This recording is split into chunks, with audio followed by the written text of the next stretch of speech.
오늘은 세 종류의 목박힘, 이런 제목으로 말씀을 나누도록 하겠습니다. 오늘 본문에서 사도 바울은 아주 중요한 신앙의 핵심을 말하고 있습니다. 바로 십자가의 못박힘이라는 그런 표현이죠. 우리에게, 성도들에게 십자가라는 단어는 굉장히 친숙하고 익숙한 단어입니다. 교회에 십자가가 세워져 있고 찬송가에도 십자가가 아주 자주 나옵니다. 하지만 이러한 십자가는 단순한 장식품이 아니고 바로 기독교 신앙의 핵심이며 구원의 능력입니다. 바울은 갈라디아서 6장에서 세 가지 차원의 못박힘, 좀 더 정확히 말하자면 세 종류의 십자가 못박힘을 설명하고 있습니다. 첫 번째는 그리스도께서 십자가에 못 박히셨다고 이야기하고, 또한 두 번째로는 세상이 십자가에 못 박혔다고 말합니다. 그리고 마지막 세 번째로 신자인 우리 역시도 십자가에 못 박혔다, 이렇게 이야기하고 있습니다.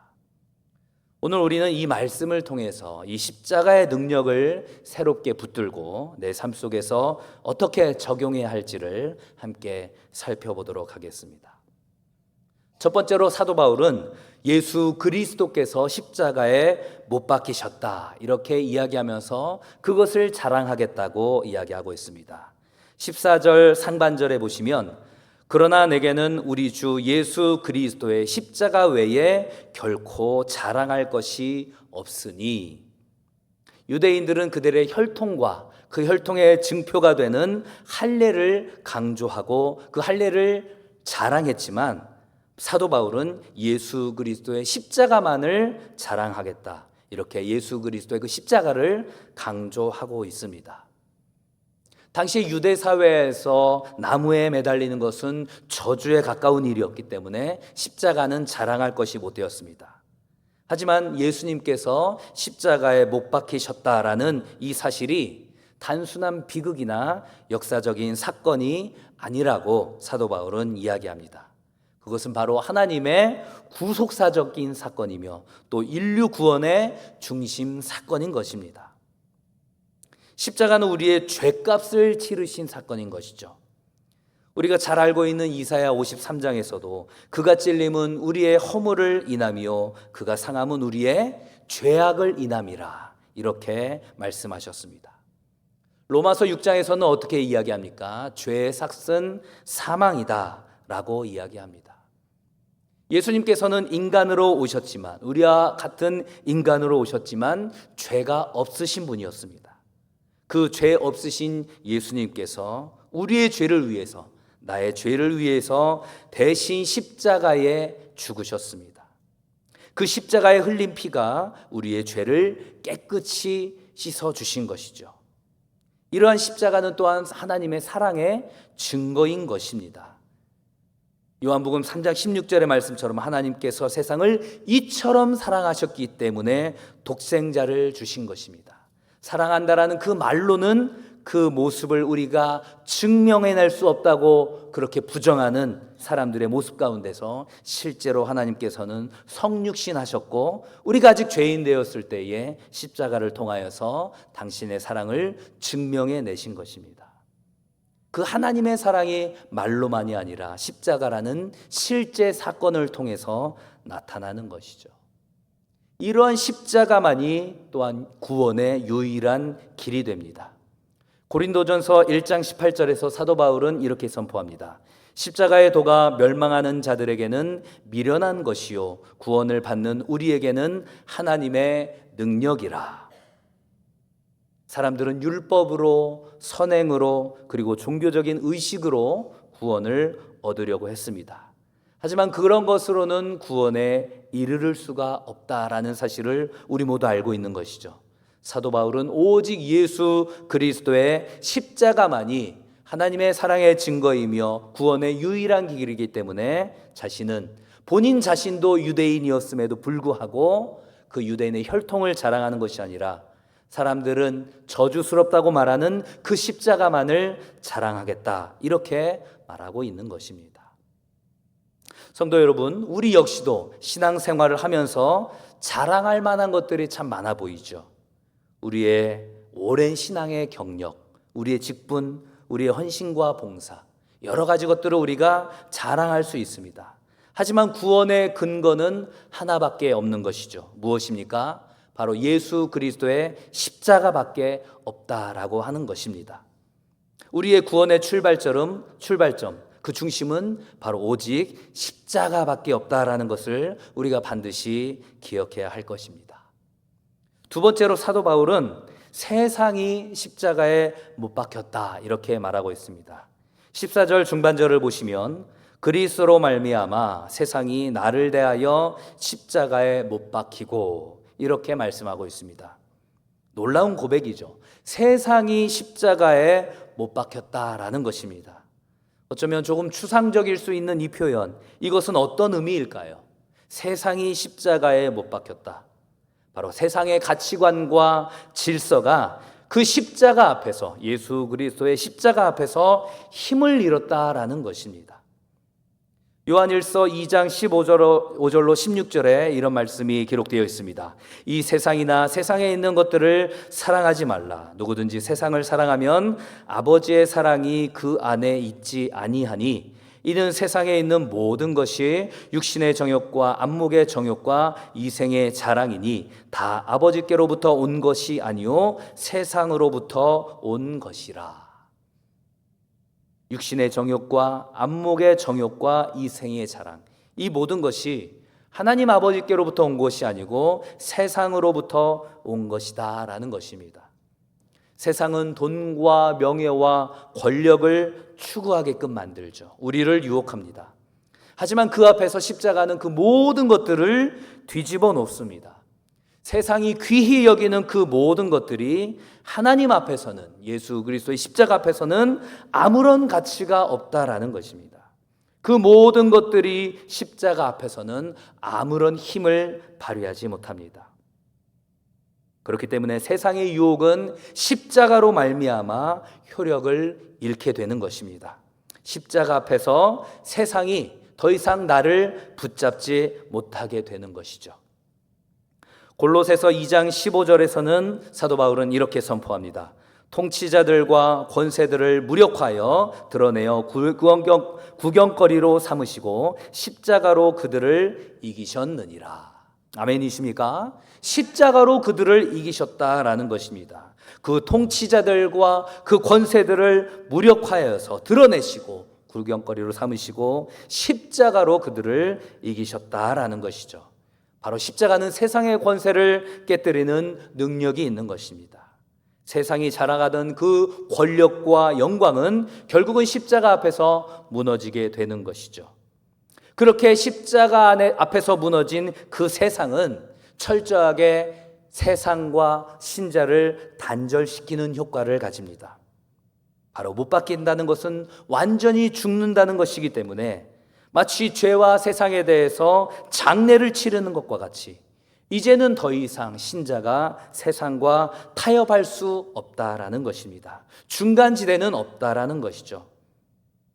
야고보서에서도 이렇게 말씀합니다. 그런즉 누구든지 세상과 벗되고자 하는 자는 스스로 하나님과 원수되는 것이니라. 세상과 벗되는 자는 하나님과 원수가 되는 것이고, 반대로 하나님을 따르기로 고백한 신자들은 철저하게 세상과 원수가 될 수밖에 없다라는 것입니다.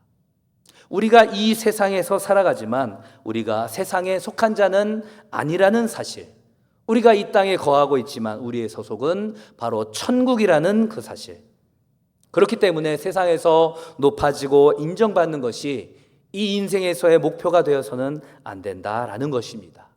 십자가 앞에서 세상이 더 이상 내 삶의 기준이 될 수 없음을 고백해야 하는 것이죠.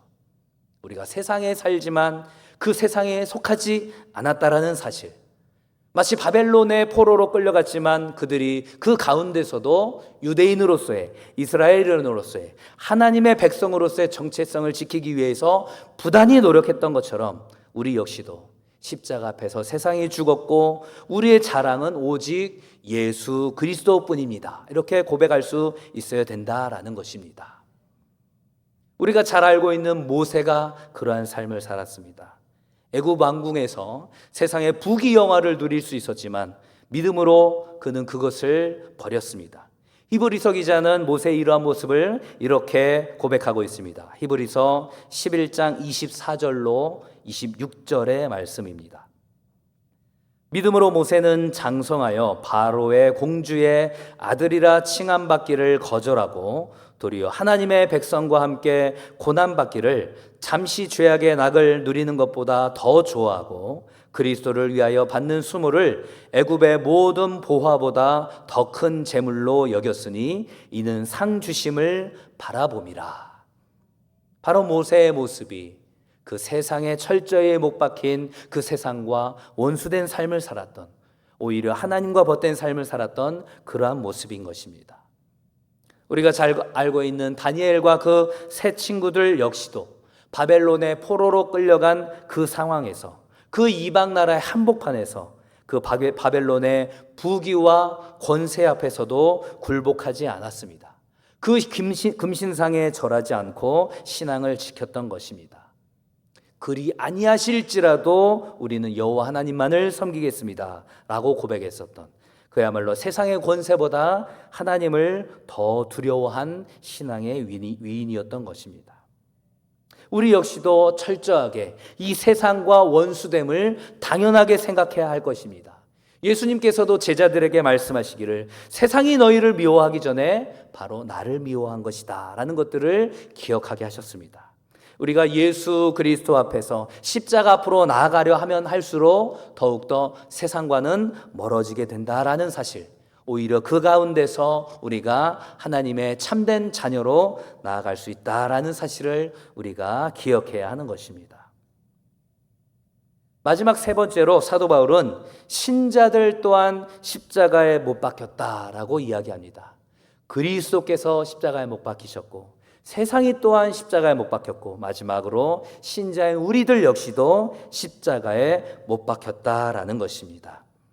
14절 마지막 부분에서 사도 바울은 이렇게 고백합니다. 내가 또한 세상에 대하여 그러하니라. 바울은 마지막으로 신자들 역시 십자가에 못 박혔다 이렇게 이야기를 하고 있습니다. 이것은 우리의 영적인 정체성과 삶의 태도를 바꿔놓는 것이죠. 우리 자신이 십자가에 못 박혔다라는 것은 어떤 의미일까요? 우리의 자아가, 내 자신의, 내 존재가 바로 십자가에 못 박혔다라는 것입니다. 우리가 너무나도 잘 알고 있는 갈라디아서 2장 20절의 고백, 우리 이 구절 같이 한번 읽어보도록 하겠습니다. 갈라디아서 2장 20절입니다. 시작. 내가 그리스도와 함께 십자가에 못 박혔나니 그런즉 이제는 내가 사는 것이 아니요 오직 내 안에 그리스도께서 사시는 것이라.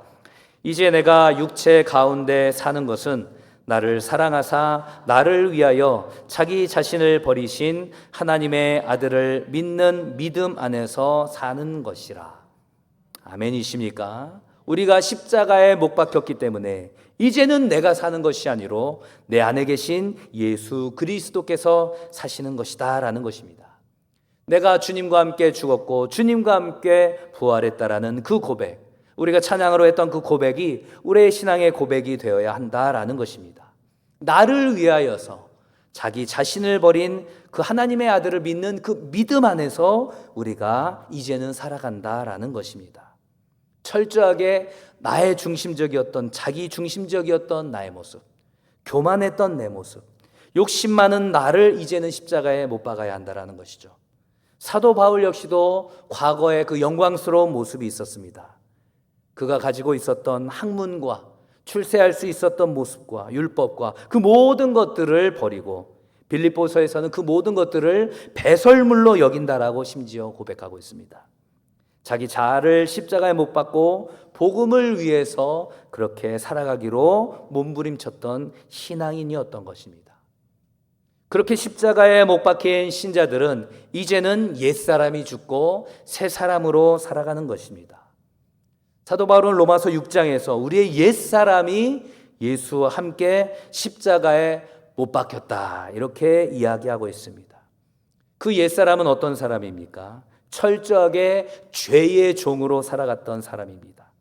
그랬던 내가 이제는 예수 그리스도의 십자가에 못 박힌 자로서 의의 종으로 하나님께 순종하는 새 사람으로 살아가게 된다라는 것입니다. 베드로의 신앙의 여정을 한번 생각해 봅시다. 베드로는 처음에는 자기를 부인하지 못하고 예수님을 3번이나 부인했던 그러한 제자였습니다. 하지만 오순절 이후에 자기를 완전히 십자가에 못 박은 그러한 삶을 살았습니다. 우리가 알고 있는 것처럼 전승에 따르면 바로 이 사도 베드로는 거꾸로 십자가에 매달려서 순교했다고 알려집니다. 우리 애가 그렇게 십자가에 죽는 그 삶은 매일의 자기의 삶을 부인하는 삶입니다. 예수님께서도 이렇게 말씀하셨죠. 아무든지 누구든지 나를 따라오려거든 자기를 부인하고 자기 십자가를 지고 나를 따를 것이라, 이렇게 말씀하셨습니다. 사도 바울 역시도 나는 날마다 죽노라, 이렇게 고백을 했습니다. 십자가에 못 박힌다라는 것은, 십자가에 못 박힌 신자로 살아간다라는 것은 나의 뜻과 나의 생각보다 철저하게 하나님의 뜻을 구하며 그 하나님의 뜻을 따르는 삶인 것입니다. 때로는 그 삶 가운데 고난과 핍박이 올지라도, 스데반과 같은 죽음을 맞이하게 되는 그 상황일지라 할지라도 자기를 부인하고 예수님을 증언하는 그런 증인된 삶, 바로 그러한 스데반의 죽음을 통하여서 우리가 알고 있는 사도 바울의 그 모습이 변화되는 계기가 되었던 것입니다. 십자가의 삶을 살다가 끝까지 영광의 관을 얻게 된 그런 신앙의 위인의 모습을 우리가 보게 되는 것이죠. 사랑하는 성도 여러분, 신앙생활이라는 것은 내가 주인이 되어가는 삶에서 그리스도가 주인이 되어가는 삶의 변화인 것입니다. 내 자아가 여전히 주인의 행세를 하고 있다면 우리는 여전히 아직 십자가에 못 박히지 않은 것입니다. 대중가요를 그리고 민중가요를 작곡했었던 예전에 그 한옥규 목사님이 예수 그리스도를 영접한 이후에 여전히 내 안에 있는 내 자신의 모습을 보면서 하나님께서 내 삶의 중심에 오지 못하는 모습을 탄식하면서 했던 그런 노래가 가시나무새라는 노래입니다. 내 안엔 내가 아직도 너무나 많다라는 것이죠. 여전히 내 안에 내가 너무나 많지 않은지, 내가 주인이 되어 살아가고 있지는 않은지, 이 십자가에 못 박힌 삶을 우리가 생각해 보아야 한다라는 것입니다. 말씀을 정리하겠습니다. 오늘 본문을 통해서 우리가 붙들어야 할 3가지의 십자가 못 박힘을 우리가 확인해 보았습니다. 그리스도의 십자가는 우리의 구원의 근거가 되는 것이고, 그 세상의 십자가에 못 박힘은 세상의 가치관과 권세가 무력화되었음을 의미하는 것이었습니다. 마지막으로 신자의 성도의 십자가는 어떻습니까? 나의 자아와 옛사람이 죽고 그리스도로 살아가는 그러한 삶입니다. 그러한 삶을 사도 바울은 고린도후서 5장 17절에서 이렇게 선언했습니다.